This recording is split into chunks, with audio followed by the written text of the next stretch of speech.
Tonight on 7 News, he was one of the first to the shooter. We talked to the Dexter native, now Vegas detective, who responded to the mass shooting last Sunday night. Plus, a hemp farmer in Ellisburg's first harvest season. I'm honored. It's overwhelming. I could cry. And these mighty mites padded up in pink, a gesture of love and support for a fellow warrior. You're watching the North Country's news station. 7 News this evening starts now. Good evening. It was a Dexter native who was one of the first officers on the 32nd floor of the Mandalay Bay Resort last Sunday night, where gunman Stephen Paddock was in the middle of a shooting massacre in Las Vegas that left at least 58 people dead and hundreds of others wounded. Tonight, we hear from Detective Matthew Donaldson for his story.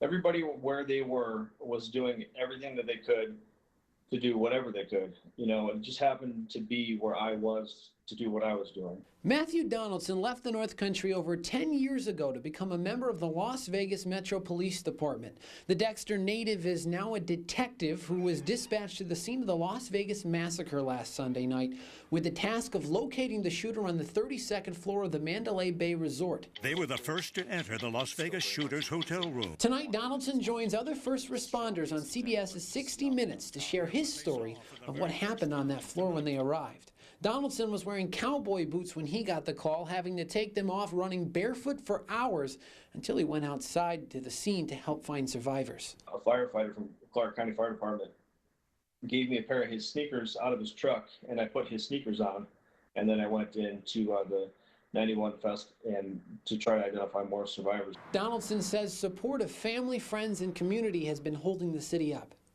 Vegas, for as big of a town as it is, it's still a very, very small town. Everybody knows everybody, it seems like, and there's a couple million people here, but it just seems like it's a very small town. So even growing up in Dexter, you know, volunteering with the American Legion or whatever we were doing, it's very much like that here right now. Everybody's coming together. And you can watch the 60 Minutes interview with Donaldson and other officers who were the first on that hotel floor where the shooter was. 60 Minutes tonight right here on 7 News at 7 o'clock. Well, up until a few years ago, hemp was illegal to plant in the United States and New York State. Now it's a crop that could grow into a new agricultural industry in northern New York. 7 News reporter Amanda Cornish shows us how a local hemp farmer is doing during his first season. At the end of June, Mark PRIVITERA planted nearly an acre of hemp seeds at his farm in Ellisburg. 100 days later, this is the result. Now it's time for the grown hemp to be harvested. This is a great example of you get good vegetative growth when you plant and early in the season. With an old John Deere combine, PRIVITERA is trying to collect everything from the hemp plant, from the stalk all the way down to the seeds. Until the end of 2015, it was illegal to grow hemp in New York State. PRIVITERA's farm is just one of 6 private businesses in the state that was picked to experiment with hemp production.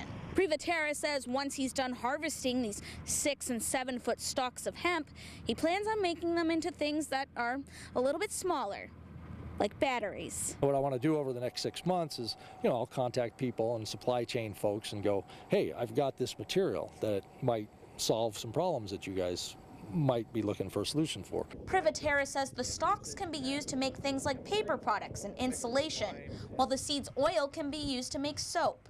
PRIVITERA says his vision is to have $100 million worth of harvested hemp by 2020, creating 100 new local jobs. I don't want to just have it farm and then send it somewhere else.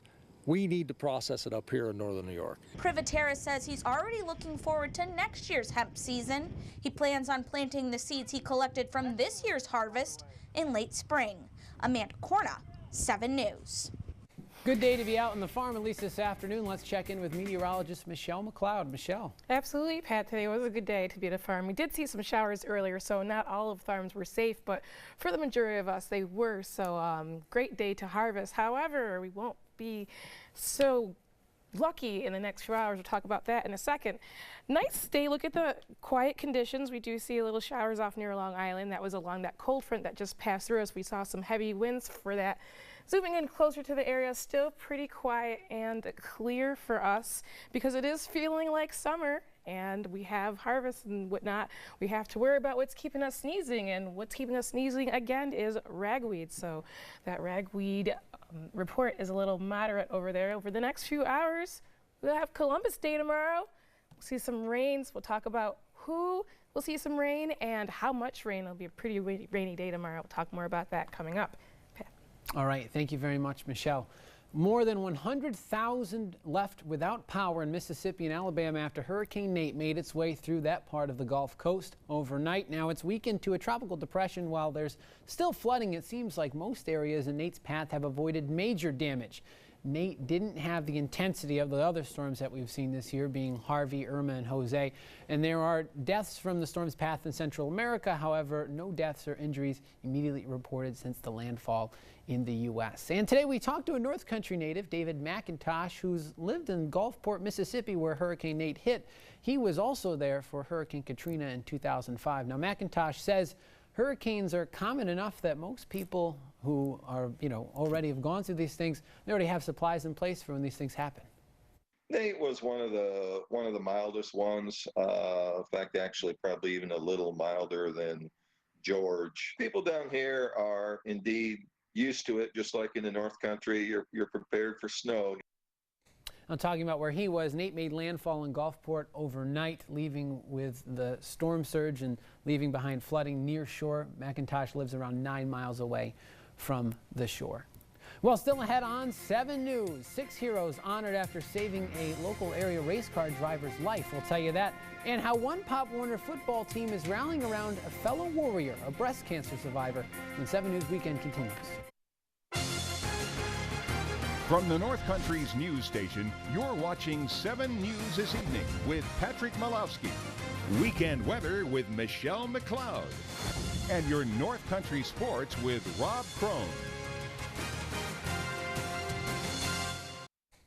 All pinked up and ready to play. This morning, the Indian River Warriors Mighty Mites football team honored a fellow warrior who battled breast cancer by wearing pink jerseys. One of their teammates' moms, Jessica ADAMOSKI, was diagnosed with breast cancer in 2014 and has since been cancer-free for 2 years now. She says she had no idea that any of this was being planned.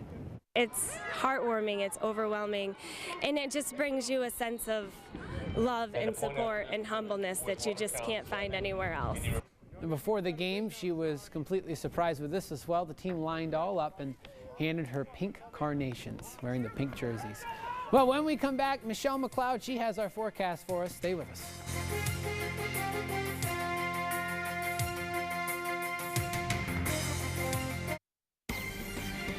Now, tonight's weather. Michelle, these nights have been extremely warm, and last night especially, felt like windy all night. I remember walking in my car when we got out of work, and it was just solid winds. Yep. Out of the cold front. And actually, look at this picture over here. This is the result of that. Thursday, some thunderstorms, but look at those temperatures, pretty consistent and above average still for this time of year. It's not going to feel like fall just yet. The temperature just doesn't want to seem to go down. Summer does not want to go away. No, it doesn't, No. but you know how it goes. Yeah. It's warm, and then all of a sudden one day, the switch Cold. goes off. Yep. There you go. So thank you, Michelle. We'll be right back.